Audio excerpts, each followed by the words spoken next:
India में एक company जिसने सबसे ज्यादा पैसा बना कर दिया है। 10x in 10 years, 100x in 20 years, 1000x in 30 years and 24,000x in 40 years. The greatest compounder in Indian history, Asian Paints. It means अगर आपने आज से 40 साल पहले यानी 1984 में एशियन पेंट्स का 1 लाख का शेयर लिया होता तो आज वो 2.4 बिलियन रुपीज़ हो गया होता।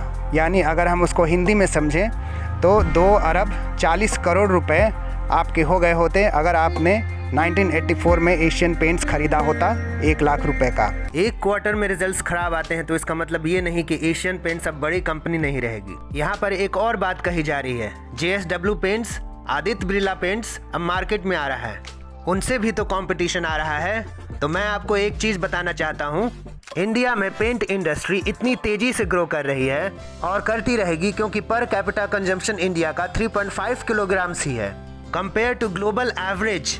मैं अमेरिका की बात नहीं कर रहा हूँ, मैं टॉप की बात नहीं कर रहा हूँ, या सिर्फ और सिर्फ जो डेवलप्ड कंट्रीज है मैं उनकी भी बात नहीं कर रहा हूँ। हमारे इंडिया का एवरेज कंजम्पशन केवल 1/5 है। आप मेरी बात की पुष्टि डेटा चेक करके कंफर्म कर सकते हैं। आप गूगल में सर्च करिए per capita consumption of paints in India. In India, the per capita consumption of paint is 3.6 kilograms, which is much lower than the global average of 15 kilograms. तो आप देख सकते हैं 15 kg है ग्लोबल एवरेज और India का consumption कितना है, सिर्फ 3.6 किलोग्राम्स। तो ये 1/4 है। तो अब ये यहाँ से लगातार आगे नहीं बढ़ेगा क्या? और पेंट की कंजम्पशन सिर्फ और सिर्फ घर बनाने में नहीं होती, ये कारों में भी होती है, रोड्स में भी होती है, ब्रिजेस में भी होती है, ट्रेन्स में भी होती है, प्लेन्स में भी होती है, जितनी फैक्ट्रीज होती हैं वहाँ भी होती हैं, जितनी मशीन्स होती हैं वहाँ भी होती हैं। So you can see it's everywhere.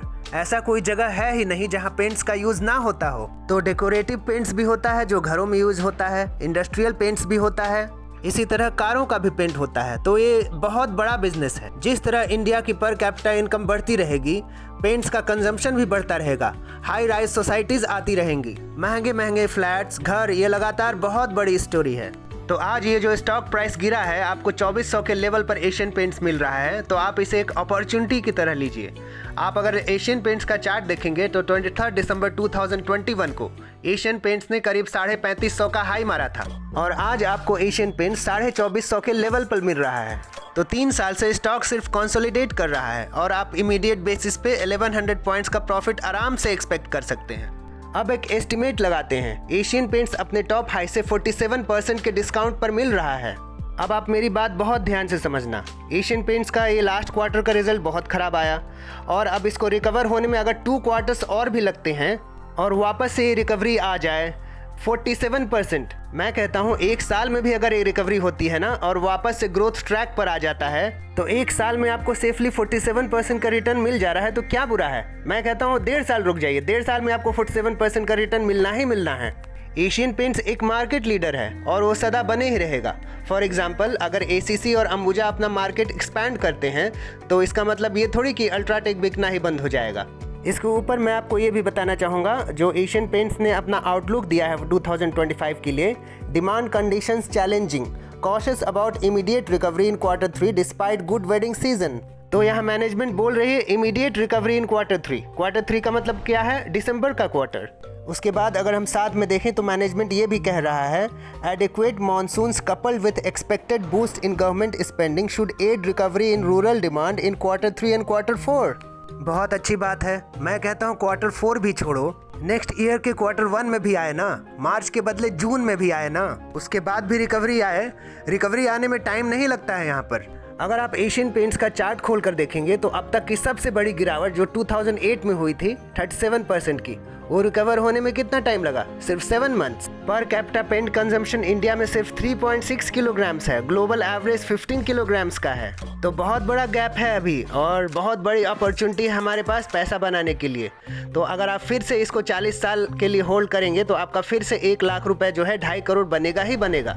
अगर आज आप एशियन पेंट्स का 2450 के रेट से 1 लाख का शेयर लेते हैं तो आज से 18 महीने बाद यानी जुलाई 2026 से पहले आपका वो 1.5 लाख बन जाएगा। यानी इमीडिएट बेसिस पे आपको 50,000 का प्रॉफिट होगा विद इन 18 मंथ्स। और आखिर में मैं आपको एक डिस्क्लेमर दे देता हूँ, मैं कोई सेबी रजिस्टर्ड नहीं हूँ और मेरी तरफ से बाय या सेल का कोई भी रिकमेंडेशन नहीं है।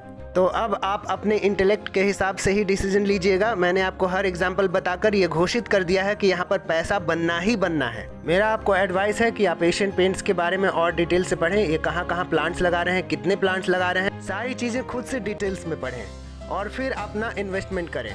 देखिए, अगर आपको पैसा कमाना है तो मेहनत करना पड़ेगा और पैसा नहीं कमाना है तो मेहनत करने की ज़रूरत नहीं है। एक और ज़रूरी बात, जैसा कि मैंने बिगनिंग में बताया था कि जिन लोगों ने एशियन पेंट्स में 1 लाख रुपए लगाए थे 1984 में, उनका 2 अरब 40 करोड़ रुपया बन गया 40 साल में। ठीक है, तो अगर हम यहाँ से 30 साल का भी होल्डिंग पीरियड रखें और हम एशियन पेंट्स में आज भी 1 लाख रुपए लगाते हैं तो हम 24,000x ना पकड़ के 1,000x भी पकड़ें तो आपका 1000 गुना बनना ही बनना है। तो सिंपल टर्म्स में अगर आप आज एशियन पेंट 2450 के रेट से 1 लाख का शेयर खरीदते हैं तो आज से 30 साल के बाद यानी 2054 में आपका 1000x के हिसाब से 10 करोड़ रुपए बन जाएंगे। So friends, thank you for listening to me. भगवान आप सबको स्वस्थ रखें और हमेशा आप इस तरह से हंसते रहें, मुस्कुराते रहें, सब कुछ अच्छा होगा। All is well, all is well.